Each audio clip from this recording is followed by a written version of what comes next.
I don't think they've got a pingo dough sharing Gavinas. We're gonna have to have lunch on the side of the road.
Currently walking the stairs here in Lamego to what I believe is called the Stairway to Heaven, 686 stairs to the top.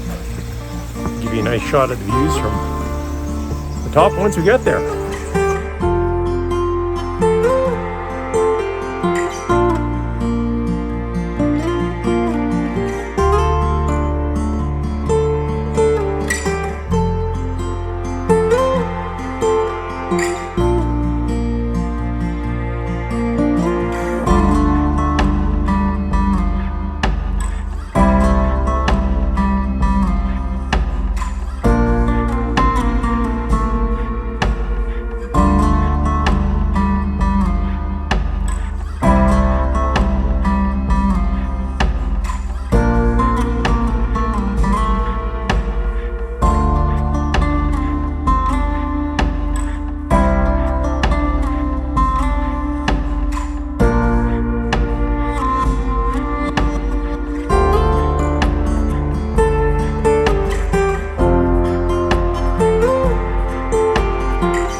So if you come to the Douro Valley and you're here for 2 days or 3 or maybe even a week, I really recommend you check out the town of Lamego.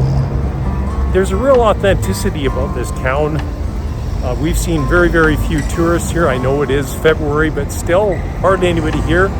But people are just really laid back and relaxed. They're just sitting back having coffee, shooting the breeze with their buddies. It's just really relaxed and quite enjoyable. There's a lot of really neat sights to see. You've got some of the remnants from the Moorish times. You've got the Basilica with its 686 steps.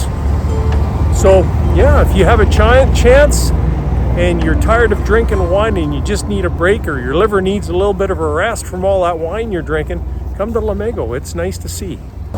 So the difference between us and Canada and a lot of the people in Portugal, we go to the Timmy's, we buy our coffee, we buy our donut, we wolf it down. 3 minutes later, we're back into the pickup truck and off to work or whatever we're doing in life. But these people here, they take the time, they smell the roses, they sip their coffee, they shoot the breeze. I don't know if they're talking about politics or what they're talking about. Those guys have been there for well over an hour. They're just relaxing, living life. It's called smelling the roses, folks.